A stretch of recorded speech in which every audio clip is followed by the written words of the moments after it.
Bismillahirrahmanirrahim. Assalamu alaikum, dear students. Your biology instructor, Professor Dr. Ahsan Majeed.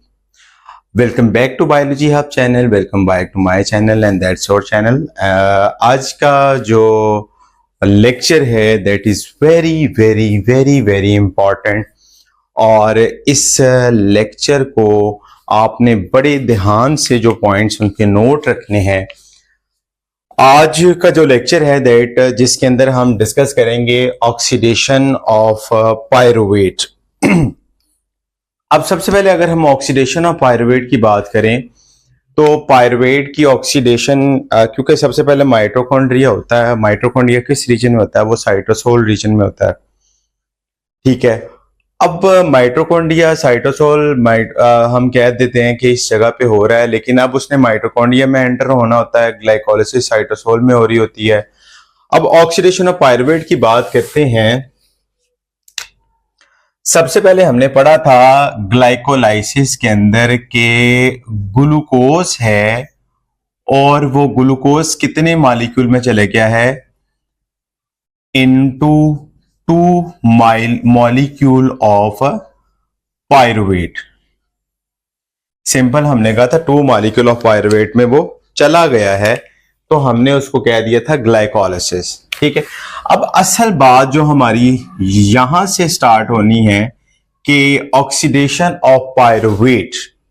ठीक है, pyruvate ने oxidise करना है अपने आप को। अब वो कैसे करेगा या क्या होगा, मैं 2 मैकेनिज्म समझाता हूं ताकि इजीली आपको समझ आ जाए। यहां पर CH3COO 2 कंपाउंड हमारे पास है। यहां पर हम पायरुवेट का टोटल फार्मूला एक लिखने लगे हैं, ये जी। ठीक है, ये है फार्मूलेशन जिसमें हम कहते हैं पायरुवेट, और पायरुवेट ने आगे जाके ये अकॉर्डिंग टू उसकी मैं केमिस्ट्री बता रहा हूं, chemistry of oxidation of pyruvate. Pyruvate की ऑक्सीडेशन के वक्त क्या होगा, यहां पर आप मेरे बेटा नोट रखिएगा कि यहां से हम कहते हैं decarboxylation, removal of carbon dioxide.